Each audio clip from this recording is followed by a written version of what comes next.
Estamos en vivo y en directo por nuestra fanpage de Betel Informa, saludando a todos los que nos siguen y bueno, invitándoles también a que puedan estar con nosotros en los próximos minutos. Como bien, la publicidad que han visto habla del siguiente tema: ¿por qué el incremento de la violencia en la sociedad? ¿Y qué exige la marcha de Ni Una Menos? Mañana en Lima se estará dando una vez más esta marcha respecto a la lucha contra la violencia hacia la mujer. Vamos a conversar hoy con dos amigos de la casa y especialistas. Tenemos a mi lado derecho a René Delgado Vilca. Ella es médico, psiquiatra, psicoterapeuta, máster en fisiología, en medicina forense y neurocriminología. Además, ex docente universitaria, integrante de diversas organizaciones internacionales. Y también tenemos al doctor Alejandro Muñante Barrios, especialista en Derecho Penal y Familia. Él es director de la Red Nacional de Abogados por la Defensa de la Familia y conciliador extrajudicial. Gracias por estar con nosotros, tanto René como Alejandro. Hoy es un día, bueno, un día antes de la conocida ya marcha Ni Una Menos. Si bien es cierto, se ha tenido a consideración este tipo de movilizaciones por los casos de violencia hacia la mujer que todos rechazamos. Nadie está de acuerdo con esto o con un tipo de violencia, pero si bien es cierto, la esencia de esta quizás en las últimas ediciones se ha visto trastocada. Hablemos del tema inicial: ¿por qué el incremento de la violencia en la sociedad? Doctora René, ¿nos podría dar un alcance de esto? ¿Por qué tanta violencia observamos últimamente alrededor nuestro?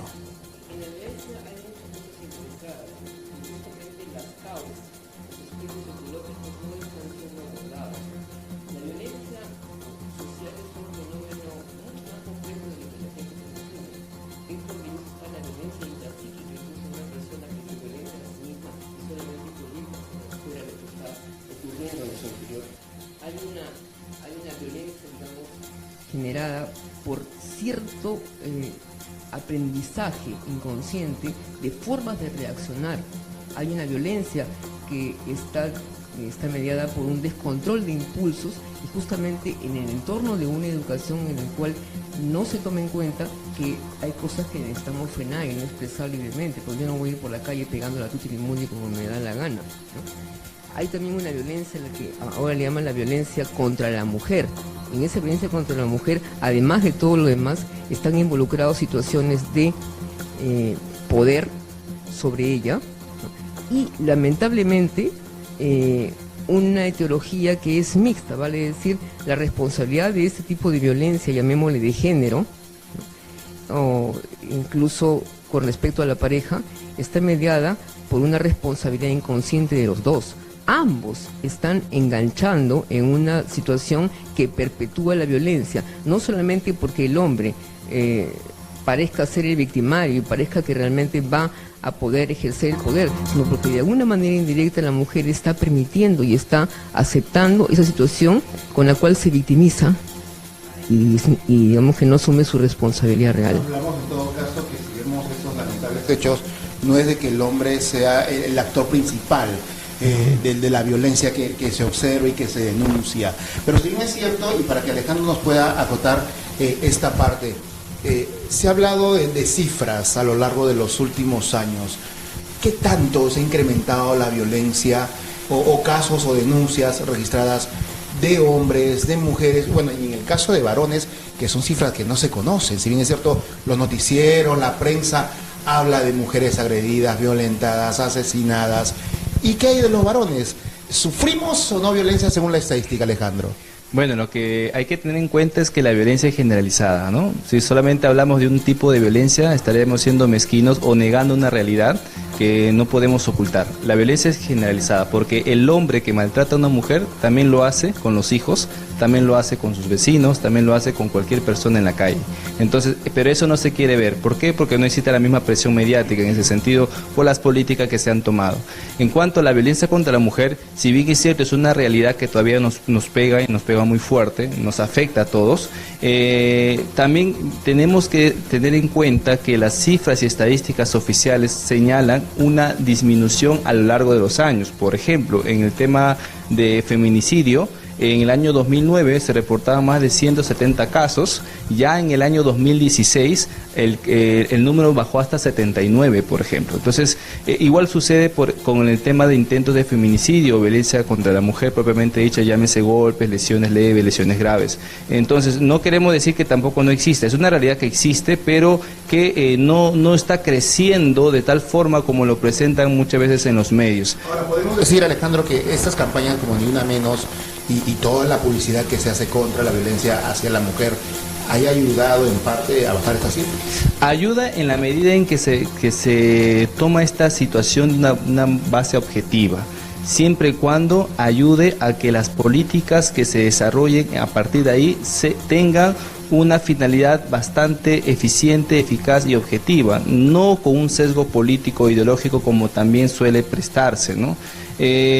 Por ejemplo, en el caso de la violencia contra la mujer se da cuenta que más del 95% de los casos, y esto lo plantean las estadísticas oficiales, llámese Ministerio Público, INEI, Ministerio de la Mujer, más del 95% de los casos de feminicidio e intento de feminicidio se han dado en medio de una relación familiar, es decir, el agresor es el esposo, el hermano, el conviviente, el ex conviviente. Y justamente lo que usted mencionaba, también se han reportado casos de violencia contra los niños. Por ejemplo, de los 31 millones de peruanos que somos, más de 10 millones 500.000 habitantes son niños, niñas y adolescentes. De todos estos, más del 70% ha sufrido violencia en su casa. Asimismo, en cuanto a la violencia contra los hombres, se reportan hoy en día, gracias a las estadísticas que nos muestra el Ministerio de la Mujer, que 450 casos se reportan por mes. Solamente en lo que va del primer trimestre de este presente año se han reportado más de 3.000 denuncias de varones que han sido víctimas de maltrato por parte de sus parejas. Y eso que todavía los hombres, por cierto prejuicio, no denuncian, ¿no? La cifra oculta, claro está. Exacto. Entonces vemos que la violencia es generalizada y que esto se tiene que enfocar de acuerdo de una base mucho más objetiva, insisto, en este caso la familia, ¿no? La relación familiar. Hablando un poco sobre el caso de la violencia hacia la mujer, y la doctora René hacía una acotación muy interesante, la mujer es partícipe de que se genere este tipo de violencia, obviamente por la interacción que tiene con las parejas. Por supuesto, de hecho que sí. Es lamentable, pero es real. Probablemente mucha gente no le guste escuchar esto, pero no existe en un match de box dos personas que peleen, entre comillas, si uno no da el izquierdazo y el otro da el derechazo y continúa sucesivamente, porque si alguien da el derechazo ahí nomás queda la cosa. Pero no, eso significa que hay dos involucrados en forma inconsciente de repente a que se genere y que se perpetúe. Por lo tanto, las políticas públicas, a mi criterio, no solamente debieran velar por la protección de la mujer como víctima de una situación, sino en políticas que se dedican a educar y concientizar a la mujer y al hombre, por supuesto, pero además a la mujer, respecto al rol que está cumpliendo en la generación de la violencia, en este caso intrafamiliar y específicamente hacia ella, y perpetuar el asunto.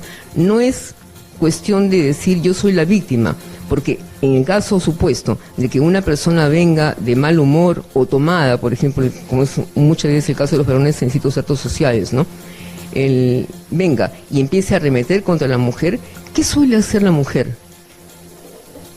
Suele reclamar, suele increpar, suele criticar cómo has venido tomado, cómo has venido así, cómo se te ocurre, mira cómo son tus hijos. ¿Qué está haciendo la mujer ante una situación potencialmente amenazante? Se está exponiendo. Entonces, ¿qué cosa va a sacar con eso? Que obviamente una persona con cierta desinhibición de sus impulsos va a arremeter con ella. Incluso en momentos en los cuales ese hombre no está bajo efecto de ninguna droga o alcohol, ¿no? Por supuesto, tanto insistir, tanto generar, como dicen, ¿no?, situaciones agobiantes que en alguna manera el hombre no sabe manejar, obviamente no sabe manejar, súbitamente puede generar un acto violento. Agua al cántaro que termina por romperse, dice el dicho. Entonces, el rol de la mujer en la prevención de la violencia contra ella misma, contra la familia, es muy importante, y eso no lo están tomando en cuenta en las políticas públicas de prevención de violencia contra la mujer. Se me viene el concepto de crianza del hogar, que creo que es muy básico. Usted hacía mención de que en algún momento cuando la mujer enfrenta a un esposo alcohólico y empieza a increparle por su situación, el hombre reacciona de una manera tal, porque obviamente al aprender o al realizar ese tipo de acto, porque lo ha visto en algún lugar, y esto lo ha visto en casa. Exacto. ¿Qué tan importante es la crianza en casa, la unión familiar, que se puedan enseñar estos valores, ¿no? En eso justamente yo coincido plenamente con Alejandro. Es sumamente importante. La base, la unidad funcional de una sociedad es la familia. Si yo pretendo que la sociedad vaya a modificarse progresivamente, necesito modificar las cosas que hasta ahora he estado haciendo y no están resultando en la familia. Entonces, una adecuada educación a la familia, educación a los miembros, concientización de su rol en los miembros, pueden en algún momento, progresivamente, conforme pasan las generaciones, frenar esto. Y por supuesto, evitaremos el aprendizaje de los niños de la forma de interactuar que obviamente está impregnada inconscientemente en ellos y van a hacer lo mismo que han estado haciendo sus padres. En todo caso, de que debe en la actualidad tenerse en consideración el rol del hombre, el rol de la mujer y sobre todo caso estas funciones en cada aspecto, el aspecto de matrimonio, el aspecto laboral, el aspecto de convivencia social. Claro, los dos forman parte de un proyecto juntos. El que yo me involucre en un proyecto y luego me victimice respecto a eso, me está simplemente inconscientemente alejando de la posibilidad de yo hacerme responsable de lo que realmente me toca. Entonces aquí hay un problema de conciencia de responsabilidad, de conciencia de interacción, de conciencia de roles como modelos. ¿Cuál es bueno, hay que decirle a nuestros amigos de las redes sociales que ellos también pueden mandar su pregunta y a través de sus preguntas vamos a seguir desarrollando este tema. Pero, doctora, ¿cuál es el perfil de la mujer que a pesar del maltrato continúa junto al agresor? Es usualmente una mujer con muy poca autoestima, aunque ella no lo va a reconocer, por supuesto. Una mujer que no se valora lo suficiente. Una autoestima que no se crea en casa, desarrollada en el hogar. Que no ha sido desarrollada, porque la autoestima se va desarrollando conforme es estimado y es valorado. Entonces se adquiere per secula seculorum. Una mujer con una baja autoestima, sin la posibilidad inconsciente de permitirse fluir en una relación y por supuesto evasiva del todo respecto a la responsabilidad y el rol que le compete, porque si ella se involucra con un hombre, la involucración implica yo voy a hacer lo que me toca hacer para que esto funcione. Eso significa cuando yo me equivoco en algo, bueno, ¿qué he hecho yo que no ha funcionado y cómo lo puedo plantear de una manera diferente? Incluso conociendo al esposo, conociendo las circunstancias, pero no. Resulta muy fácil, lamentablemente, que la mujer acuse al hombre de ser el violentador del asunto, el agresor, y dado que ese mismo tipo de perfil fue el que adquirió de muy pequeña, se perpetúa. Los hijos van a hacer lo mismo. ¿Hasta cuándo vamos a aceptar? ¿Y hasta cuándo? Yo no estoy abogando por hombres, ni estoy abogando por mujeres. Yo estoy tomando en cuenta que en la violencia de cualquier tipo hay una corresponsabilidad de ambos, y en la medida que más conciencia tomen y se realicen las medidas adecuadas, terapéuticas o de orientación, como para que esto se modifique, las cosas van a cambiar. O sea, obviamente eso se va a seguir transmitiendo de hijos a nietos y continuamente. Alejandro, quizás también se observa en la actualidad y los noticieros, la prensa lo hace ver, que los hechos de violencia hacia la mujer, que lo que se ve, son muy gravosos, muy crudos, porque el procedimiento ya legal para poder hacer las denuncias respectivas y todo ello y acusar al agresor es gravoso. ¿Qué tan deficiente se convierte esto? ¿Cómo se podría arreglar? ¿Cuál podría ser una solución para darle un castigo adecuado más rápido y que las mujeres de una u otra manera se sientan atendidas? Nosotros hemos experimentado a nivel de nuestro país una legislación bastante deficiente, ¿no? Ha habido procedimientos que han revictimizado a la mujer, han tenido que pasar por un doble trauma, ¿no? Desde estar frente a su agresor, o en todo caso revivir el cuadro del delito en lo cual se han visto inmersas.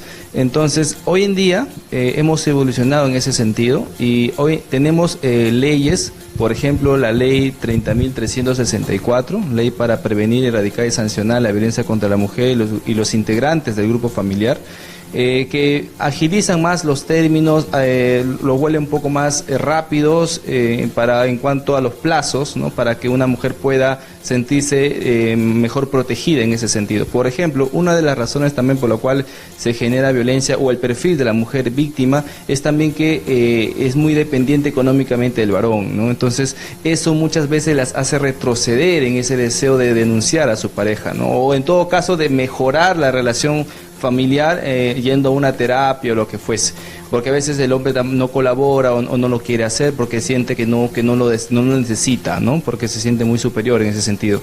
Entonces, cuando existen ese tipo de cosas, lo que hay que reforzar son precisamente las políticas de prevención.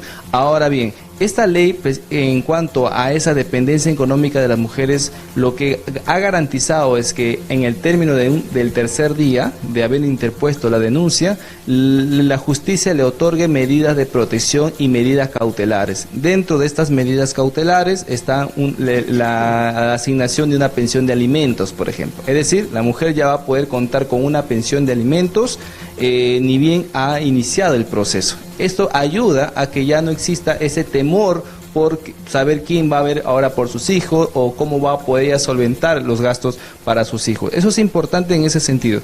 Entonces, vemos una legislación que está queriendo mejorar la cifra, está queriendo mejorar la situación, pero aún faltan políticas de prevención. No solamente es políticas de represión, no solamente se trata de mandar a la cárcel al varón o a la persona que, por más leve que fuese, que se le quiere sancionar. Por ejemplo, ahora se está, ya se ha aprobado en el Congreso que las denuncias o los casos de maltratos leves, ¿no?, tengan cárcel efectiva sí o sí. Entonces, ¿cuál es el motivo? ¿Cuál es el sentido de la norma? Que se pongan más drásticas en cuanto a este tipo de casos, pero no han pensado en que esa familia aún se puede regenerar, aún se puede rehabilitar. Una política de terapia, exacto, no existe una política de reconstrucción. Exacto, de los tratar de niños, solucionar finalmente el los problema. niños van a ser los principales afectados, porque van a ver al papá yéndose a la cárcel, a la mamá estando con ellos, peleándose después la custodia de los hijos, y eso es un círculo de violencia que no va a frenar por poner leyes más drásticas. Lo que hay que hacer es política de prevención, ¿no? ¿Por qué crees que pasa esta deficiencia en el sistema judicial o en los ministerios que deberían ver el tema como el Ministerio de la Mujer de generar estas políticas de prevención? Lo que sucede es que el enfoque que el Estado le ha dado a esta situación es un enfoque errado, ¿no? Es un enfoque que parte de una premisa de un antagonismo. Por ejemplo, el enfoque de género, que es el que se impera en nuestra legislación, señala parte de la premisa que el patriarcado opresor es aquel que ha creado instituciones binarias y contrapuestas con la finalidad de perpetuarse a través de ellas. Entonces, toda política que tenga que ver con género va a desarrollar una orientación, una inclinación hacia esto, ¿no? Hacia derrocar la sociedad machista y oprimir o derrocar al hombre que es el malvado o es el opresor y empoderar a la mujer que es la víctima. Entonces estamos partiendo desde un enfoque antagonista, un enfoque segregacionista. Entonces toda norma que salga de este enfoque va a tener eso, ¿no? A perpetuar el conflicto, porque finalmente eso es lo que se busca, perpetuar el conflicto para poder seguir generando mayores, sirva como caldo de cultivo a intereses políticos sobre el tema. No se plantean políticas de prevención. ¿Cuál es la mejor política de prevención que se tiene que dar y que el Estado no está haciendo o lo hace de una forma muy solapada? Es el fortalecimiento de los lazos familiares, lo que comentaba la doctora, ¿no? Políticas que tengan que ver con la rehabilitación de la pareja, políticas que tengan que ver con el acompañamiento, que en el primer caso de una denuncia, por ejemplo, ante una comisaría, lo que tenga que ser ese policía que recibe una denuncia, avisar a una autoridad competente para que esta pareja se inserte en una terapia psicológica inmediata, por ejemplo. Y no se está haciendo. A veces la policía opera de mal manera. Y hay muchos casos que se han observado que el policía cuando interviene en un caso de violencia aconseja de tal manera a la mujer como diciendo ya, tranquila, eso va a pasar, y no es un especialista mental, psicológico, psiquiátrico para que pueda atender el caso. Doctora, la valoración de cada integrante de la familia, ¿qué tan importante como una posible política de Estado es implementarla? La función del papá, la función de la mamá o la función de un hombre o una mujer cuando se juntan para formar un hogar, la función de los hijos. ¿Esto qué tan importante es poder resaltarlo? Sumamente importante, vuelvo a repetir, es la base, la célula funcional de la sociedad. Una cosa que está ocurriendo actualmente, justamente en relación a lo que está diciendo Alejandro, es que se está entablando, dada la política seguidora de los aspectos de ideología de género, lamentablemente, ¿no?, como muy bien dijo él, se está planteando, entre comillas, un enfrentamiento continuo y una guerra continua entre el hombre y la mujer, y eso malogra la relación, malogra la sociedad y, por supuesto, perturba terriblemente el funcionamiento adecuado de una familia.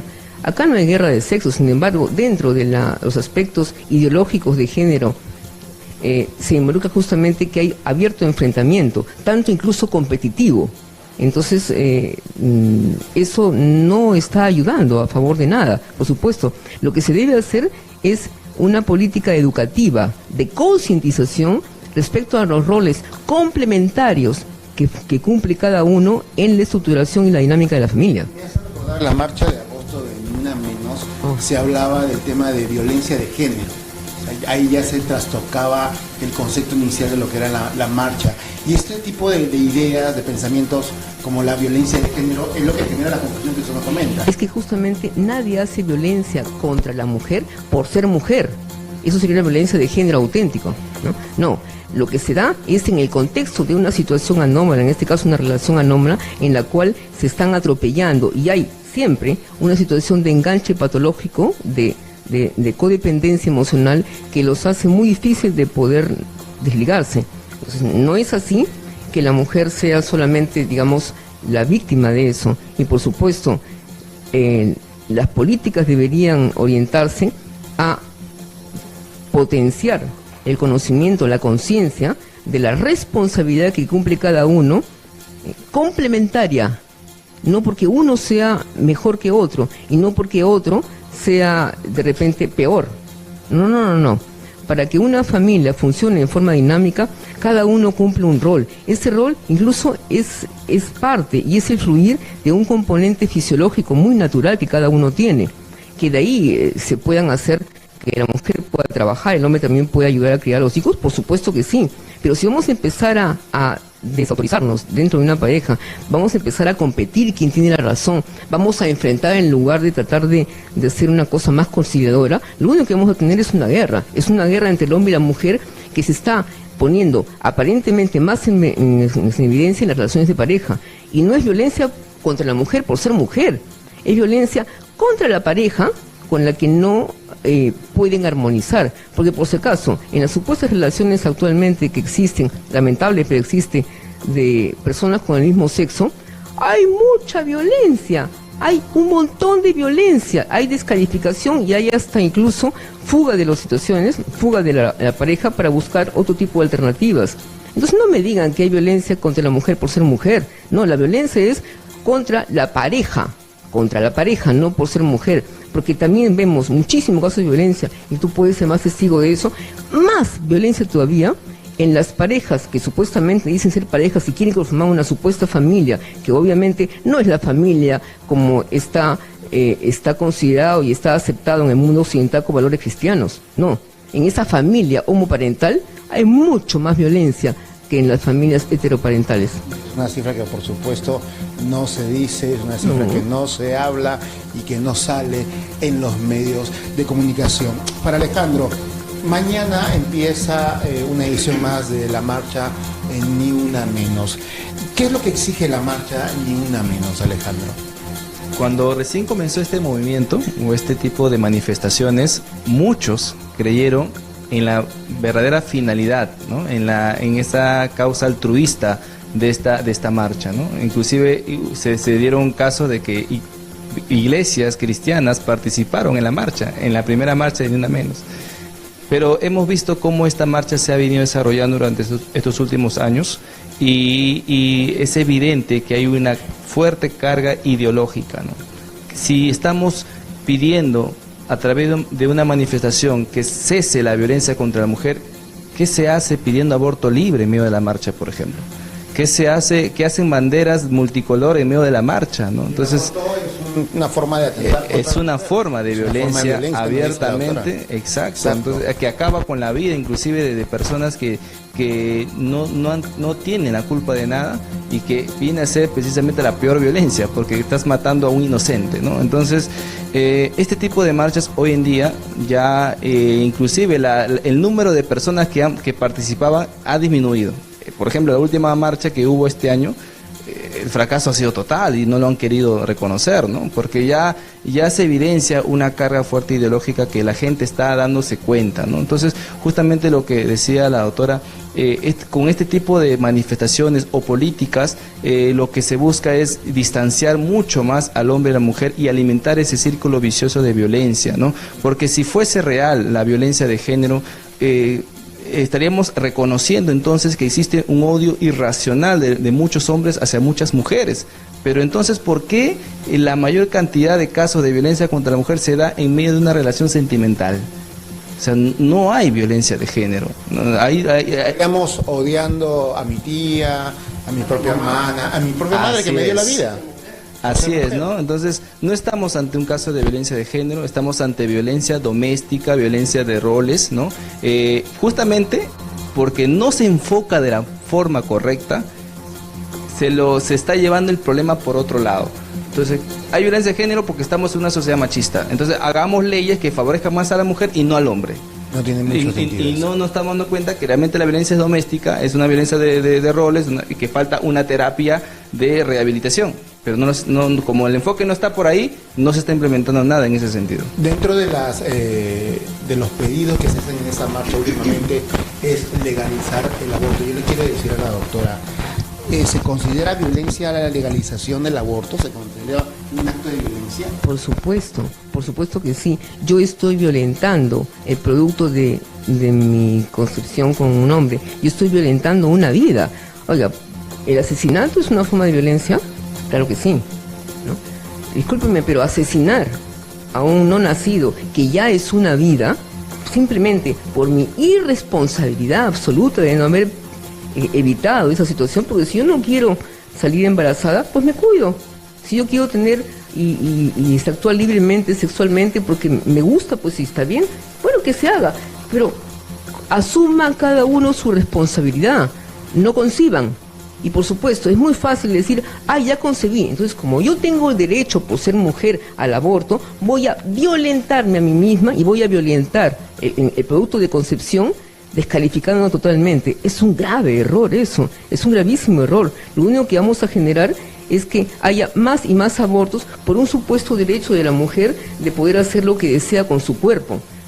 Y eso no es así. Hay un tema de violencia no solamente contra el nuevo ser que se engendra, sino contra la misma mujer. Porque contra ella misma, claro. Muchas de ellas se someten a los abortos en lugares poco higiénicos, no legalizados, y esto genera un riesgo más de muerte hacia las mujeres. Y hay un trauma post-aborto. Siempre hay un trauma posterior que no necesariamente se expresa y se dice, pero siempre lo hay. Ahora, por otro lado, el tema de legalizar el aborto para que todas las mujeres puedan acudir donde alguien que sí obviamente va a evitar que haya una infección de repente, ¿no? Y esto esté subvencionado por el Estado, lo cual es totalmente irracional y absurdo. Pero la situación de legalizar el aborto y que cualquier mujer se decida, porque es su cuerpo, liberarse de algo que es su irresponsabilidad por completa, lo único que está generando, y aunque parezca mentira, es contribuir a una comercialización de los productos. Y ustedes saben que detrás de esto hay una lucra con los productos de concepción. Hay un grupo de personas que incluso lamentablemente están involucrados, los de Parenthood, los de Planned Parenthood, ¿ya? Que están traficando, están comercializando todos estos productos del aborto, y por supuesto se está beneficiando una parte de la sociedad que lo que quiere es el poder económico. O sea, la gente no se da cuenta de lo que está haciendo. ¿Qué pasa con la conciencia? Por supuesto, para borrar la conciencia de la sociedad, de cada uno, ponen, discúlpenme la verdad, televisión barata y televisión basura, que lo que uno hace es llenar de fantasías y de tonterías, y no permite realmente asumir el rol del Estado de velar por la mayor concientización, que se puede hacer de muchas maneras, no necesariamente enseñándolo de esa forma. Por último, discúlpenme que se lo diga de esta manera, el canal del Estado, ¿qué está haciendo? El canal del Estado solamente está haciendo las mismas, digamos que políticas basadas en ideología de género, que está promoviendo las relaciones del mismo sexo, está promoviendo ese tipo de principios de derecho del niño de poder decidir algunas cosas cuando ni siquiera ha completado su desarrollo, y probablemente falta un poco más y van a comenzar a introducir el derecho al aborto. Oye, ¿qué está haciendo el Estado? ¿Y por qué el Estado está haciendo eso? ¿Porque le da la grandísima gana? No, porque está sirviendo a otro tipo de finalidades más allá de este país. Está sirviendo a propósitos, en el fondo, propósitos, ¿no?, de gente de fuera, que lo que está deseando justamente, lamentablemente, aunque parezca una cosa, digamos, pseudoparanoide, que está buscando deconstruir la familia clásica con valores cristianos, cualquiera sea la fe religiosa que tenga, pero son valores cristianos, y al deconstruirla pueden hacer lo que les da la gana. Bien, yo quiero que Alejandro quiera acotar algo. Quiero terminar de escuchar tu acotación porque tengo preguntas para ti que vienen del Facebook. Alejandro. Sí, también añadir a lo que ya estaba comentando la doctora, que también es una forma de violencia precisamente someter a un trauma post aborto a las mujeres, ¿no? Y finalmente las que apoyan o promueven el aborto jamás se han preocupado por la situación de estas chicas después del aborto. Las abandonan porque ya no es su negocio, ¿no? Entonces es una forma también de